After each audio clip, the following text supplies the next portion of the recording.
Assalamualaikum warahmatullahi wabarakatuh. Salam sejahtera untuk kita semua. Salam demokrasi, salam awas. Salam awas. Jadi hari ini kita ada dalam podcast Bawaslu Kota Administrasi Jakarta Timur. Podcast ini namanya Vokal, Voice of Komunitas dan Rakyat Lokal. Dan kali ini kita akan ngomongin soal konsolidasi demokrasi. Alhamdulillah telah bergabung bersama kita pemateri yang luar biasa dari Bawaslu Kota Administrasi Jakarta Timur, yaitu Pak Willem. Selamat siang Pak Willem. Selamat siang, Mas Sahrul. Pak Willem ini merupakan Ketua Bawaslu Kota Jakarta Timur. Jadi sepak terjangnya soal pengawasan pemilu sudah nggak diragukan lagi nih. Nah, kali ini sekali lagi kita akan bahas soal konsolidasi demokrasi. Kita langsung aja nih tanya ke ahlinya Pak Willem. Siap. Jadi banyak masyarakat yang bertanya-tanya Pak Willem, apa sih kerja Bawaslu di masa luar tahapan seperti ini? Dan kita menjawab dengan tegas konsolidasi demokrasi. Nah, bisa tolong dijelaskan dengan sederhana pada rekan-rekan sobat awas yang sedang menyaksikan kita ini, apa sih makna dari konsolidasi demokrasi? Baik, Mas Sahrul. Untuk konsolidasi demokrasi ini sebenarnya bertahap. Pengertian secara bertahap dulu. Jadi ada yang namanya konsolidasi dan demokrasi. Artinya apa? Artinya konsolidasi itu upaya yang dilakukan oleh Bawaslu dari tingkat RI sampai ke tingkat kabupaten kota tentunya. Jadi ini merupakan upaya bersama untuk memperkuat kualitas demokrasi. Itu yang menjadi tujuannya untuk konsolidasi demokrasi. Oke, jadi konsolidasi demokrasi ini upaya untuk memperkuat demokrasi ya. Nah, dalam hal ini bisa nggak sih Pak Willem minta tolong pengertiannya agar masyarakat semakin paham bahwasannya konsolidasi demokrasi ini ngapain sih? Ya. Dengan siapa sih? Nah, itu kan perlu diberitahuan ke masyarakat bahwasannya kita ini jelas loh, kerjaan kita ini beneran untuk melakukan pengawasan pemilu loh. Nah, kayak gitu. Itu tadi kan sudah disampaikan bahwa itu adalah untuk memperkuat kualitas demokrasi dan ini dua arah. Bukan cuma dari Bawaslu saja tapi dari masyarakat. Jadi kita melibatkan seluruh stakeholder, apakah itu pemerintah, partai politik, mahasiswa, kemudian simpul-simpul masyarakat, pemilih pemula, tokoh-tokoh agama, itu semua menjadi suatu kesatuan untuk membangun yang namanya konsolidasi demokrasi. Oke. Semua elemen. Jadi konsolidasi demokrasi ini sederhananya kita coba bangun ruang dialog ya dengan Betul. bagaimana masyarakat kita ini agar paham soal kepemiluan dan pengawasan pemilu. Betul. Kita mencoba bangun ruang dialog dengan banyak stakeholder, Betul. baik itu non pemerintah maupun pemerintah, Ya. masyarakat, media, mahasiswa dan berbagai elemen dan Betul. masyarakat ya. Betul. Oke, setelah kita paham nih definisi dari yang dijelasin oleh Pak Willem, kita paham siapa aja mitra kerja kita dalam hal membangun Betul. konsolidasi demokrasi. Nah, kali ini pertanyaan yang agak lebih dalam lagi nih Pak. Apa sih tujuan konsolidasi demokrasi? Sebenarnya sama sederhananya dengan ketika dimunculkan istilah konsolidasi demokrasi, yaitu untuk memahami persoalan di lapangan dan menghimpun pendapat-pendapat dari masyarakat, seluruh elemen masyarakat, stakeholder kita, apakah pengawasan yang dilakukan oleh Bawaslu itu sudah berjalan sesuai dengan realnya atau masih ada perlu perbaikan-perbaikan. Mungkin itu yang paling inti pada saat memahami persoalan demokrasi di lapangan. Oke, jadi sederhananya kita mencoba menghimpun saran dan masukan dari masyarakat. Gimana agar caranya evaluasi ini bisa dijadikan perbaikan untuk sistem pemilu di masa yang akan datang. Betul. Oke.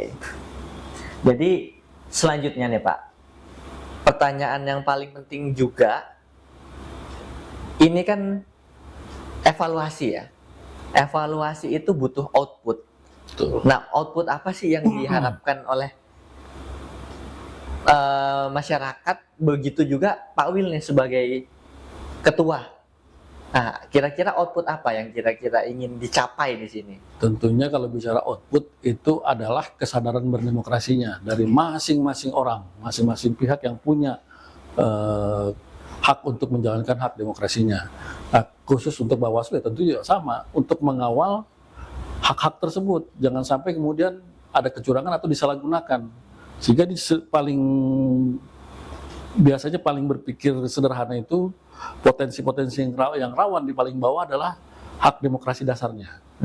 Nah, kalau itu tidak terlaksana, belum berarti kan nggak ada demokrasi di situ. Oke. Tadi kita udah bahas mengenai tujuan nih. Tujuan kan erat kaitannya dengan output dan udah dijelasin dengan tuntas oleh Pak Willem. Tuh. Nah, kali ini kita akan bahas dampak jangka panjang, yaitu outcome nih. Ya. Yang mana outcome ini nggak hanya menyentuh pemilu, tapi menyentuh hal yang lebih hakiki, yaitu demokrasi. Apa sih outcome-nya buat demokrasi di Indonesia? Yang jelas kalau secara sederhana dilihat outcome-nya itu adalah partisipasi politik atau partisipasi pada saat pemilu. Kita ketahui di pemilu tahun 2024 itu partisipasi politiknya cuma 70-an% lah. Kemudian di pilkada cuma 60-an%. Nah, outcome ini diharapkan akan meningkatkan partisipasi politik. Itu yang diharapkan. Jadi sadar demokrasinya itu betul-betul menyeluruh.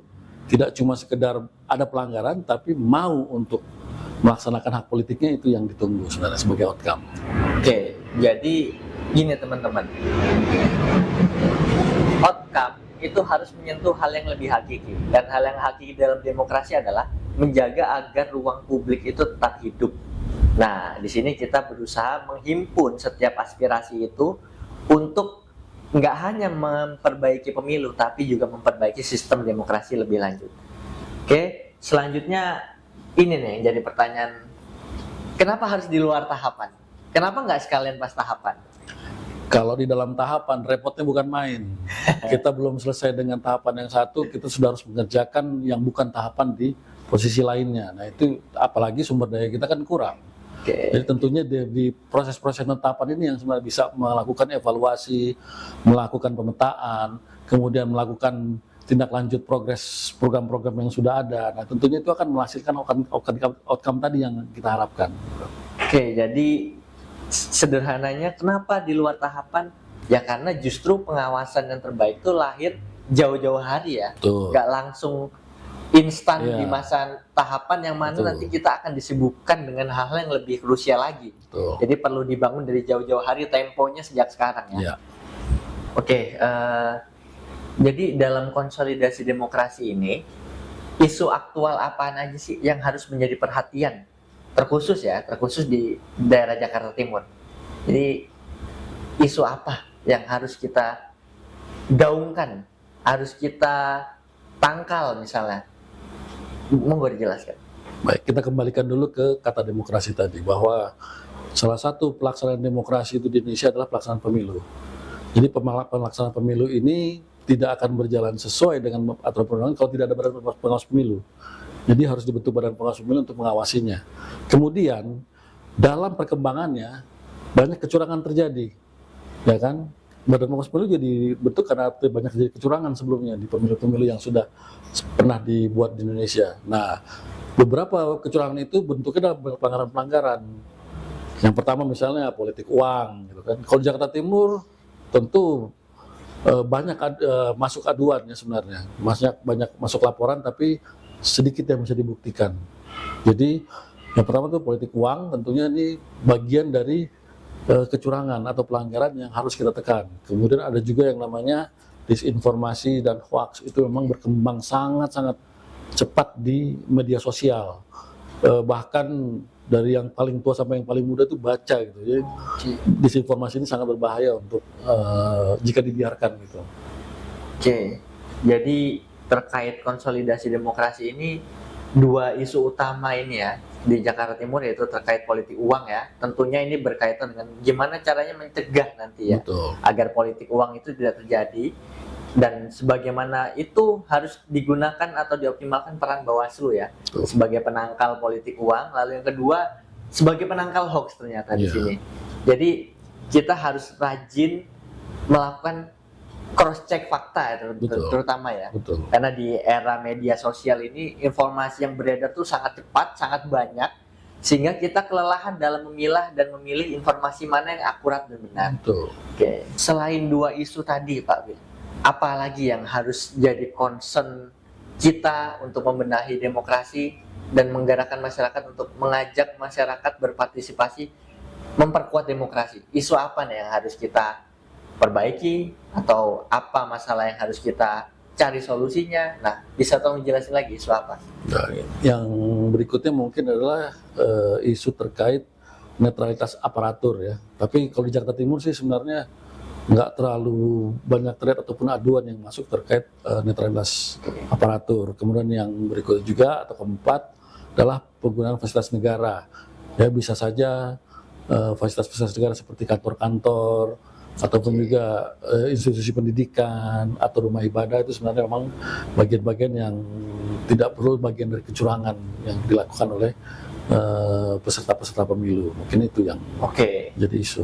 Jadi terkait isu penggunaan fasilitas negara yang misalnya tempat pendidikan atau ibadah dijadikan tempat kampanye gitu-gitu ya Pak ya. Betul. Sama mungkin netralitas ASN ya, aparatur sipil negara ya. Dan alhamdulillahnya kita bersyukur di Jakarta Timur tuh nggak terlalu banyak kasus kayak gitu, nggak ada bahkan ya. Nah, betul. Lalu isu apa lagi Pak yang harus kita berikan pemahaman kepada masyarakatnya agar demokrasi kita semakin mempunyai iklim yang ideal? Tentunya belajar dari Pilkada 2017 itu isu SARA merupakan bagian yang cukup harus kita awasi juga secara intens sehingga hal-hal yang bisa kita cegah dari awal sudah bisa kita lakukan dan itu tidak merembet ke tingkat paling bawah atau grassroots jadi rakyat banyak gitu. Isu SARA ya. Jadi isu SARA ini kan agak sensitif ya karena ya jelas kita hidup di negara yang punya banyak suku, antar ras dan golongan sehingga peran Bawaslu sebagai penjaga kondusivitas dan stabilitas sekaligus manajemen konflik sosial itu penting ya, kata ya. Betul. Nah, lalu ada isu lagi nggak Pak? Apalagi nggak kira-kira yang harus jadi concern untuk kita semua? Ya, kalau dari awalnya tadi bahwa demokrasi itu kemudian dilaksanakan salah satu melalui pemilu. Nah, ini ada beberapa hambatan yang atau isu yang menjadi hambatan agar demokrasi lebih berkembang. Ya, tentunya yang pertama adalah oligarki. Oligarki ini memang sangat sulit juga untuk dibuktikan, tapi kita harus mewaspadai. Jangan sampai dengan berkembangnya oligarki ini kualitas demokrasi kita melalui pemilu itu malah turun gitu. Kemudian yang kedua adalah otoritarianisme ya. Ini juga sama sih, kelompok elit juga yang mengatur segala hal tapi dengan sikap yang otoriter, sikap yang memaksakan.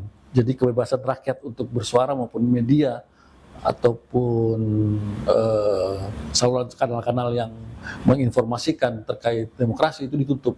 Gitu. Kemudian juga netralitas dari aparat militer maupun keamanan itu memang harus dijaga sehingga betul-betul yang dibela adalah rakyat, bukan kepentingan salah satu kelompok.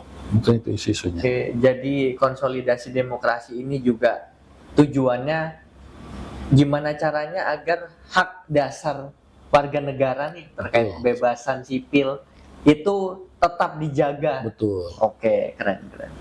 Ya, jadi ini pertanyaan terakhir ya Pak. Kita kembali lagi ke hakikat soal pengawasan pemilu dan demokrasi. Apa sih peran masyarakat dalam hal pengawasan pemilu dan demokrasi ini? Mungkin bisa tolong dijelasin. Ya, tentunya pengawasan dalam pemilu itu bukan cuma tugas Bawaslu sebenarnya. Karena kalau cuma mengandalkan Bawaslu, sumber daya manusia sangat terbatas, baik dari tingkat RI maupun nanti sampai di tingkat TPS atau tempat pemungutan suara. Nah, lalu apa peran masyarakat? Tentunya dengan pengawasan partisipatif. Jadi masyarakat turut mengawasi jalannya tahapan pemilu. Kalau mungkin sekarang di non tahapan, mungkin bisa membantu untuk memberikan data atau informasi kepada Bawaslu atau KPU terkait pemutakhiran data pemilih yang berkelanjutan maupun data partai politik yang dia ikuti misalnya. Jadi sebenarnya tetap berjalan. Nah, pengawasan partisipatif ini tentunya nanti akan diurai lagi satu demi satu sesuai dengan isu tadi. Isu politik uang. Nah, tentunya masyarakat harus berani untuk menolak politik uang kalau memang itu dijalankan oleh tadi yang sempat kita jelaskan melalui oligarki maupun totalitarianisme tadi.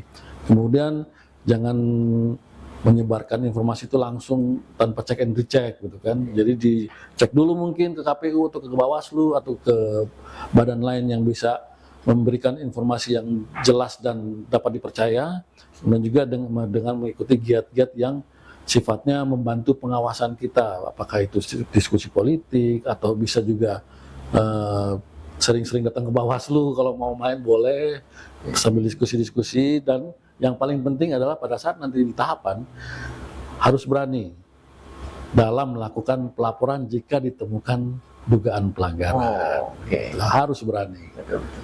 Jadi sederhananya gimana caranya menjadikan masyarakat sebagai tokoh utama Betul. dalam membangun demokrasi, dalam menguatkan demokrasi ya. Jadi kembali lagi ke outcome-nya bahwasanya meningkatkan kesadaran atau partisipasi masyarakat ya. Betul. Nah, dalam hal ini pengawasan yang partisipatif, Ya, yang mana masyarakat menjadi subjek ya, dari demokrasi itu sendiri, bukan menjadi objek pemilu saja, Pak ya. betul. Oke. Nah, ternyata obrolan kali ini nih daging semua nih isinya dengan Ketua Bawaslu Kota Jakarta Timur nih. Jadi kita telah sampai di penghujung acara nih, Pak. Kira-kira apa pesan yang bisa disampaikan oleh Pak Willem sebagai Ketua Bawaslu Kota Jakarta Timur pada masyarakat, kepada sobat awas, kepada rekan-rekan dan seluruh stakeholder yang membersamai Bawaslu sejauh ini? Oke, mungkin ada beberapa kata bijak yang bisa saya kutip nih sambil saya baca aja ya. Jadi demokrasi itu adalah rumah bersama. Kalau kita ingin rumah yang tetap kokoh, maka semua pihak harus ikut untuk menjaganya. Mari jaga demokrasi dengan bermartabat, dan pengawasan pemilu bukan hanya soal menemukan pelanggaran, tetapi mencegah agar pelanggaran tidak terjadi. Namun ada satu hal yang menjadi pokok dari semua yang kita bahas pada hari ini, bahwa regulasinya juga harus disesuaikan dengan nantinya pada saat tahapan di pemilu 2029. Karena tanpa regulasi yang jelas dan bisa memberikan sanksi yang pasti kepada peserta pemilu maupun penyelenggara, niscaya pemilu 2029 masih sama dengan pemilu sebelum-sebelumnya. Jadi regulasi itu sangat penting, sehingga tolong teman-teman di DPR segera regulasinya dibuat yang terbaru sehingga kami sebagai penyelenggara pemilu bisa melaksanakannya tugas dengan sebaik-baiknya. Terima kasih. Keren nih. Demokrasi itu adalah rumah, dan rumah itu bisa berdiri dengan kerja bersama ya Pak ya. Dan yang paling penting ini terkait gimana caranya sinkronisasi undang-undang itu tadi yang akan Ya. dibahas di DPR ya. Betul. Oke, teman-teman, dari saya itu aja. Terima kasih banyak Pak Willem Siap. sebagai Ketua Bawaslu Terima Kota kasih Jakarta banyak. Timur telah memberikan banyak pemahaman dan insight baru kepada rekan-rekan sobat Bawaslu. Oke, sampai jumpa di podcast selanjutnya. Saya Syahrul pamit undur diri. Assalamualaikum warahmatullahi wabarakatuh. Bersama rakyat awasi pemilu, bersama Bawaslu tegakkan keadilan pemilu. pemilu.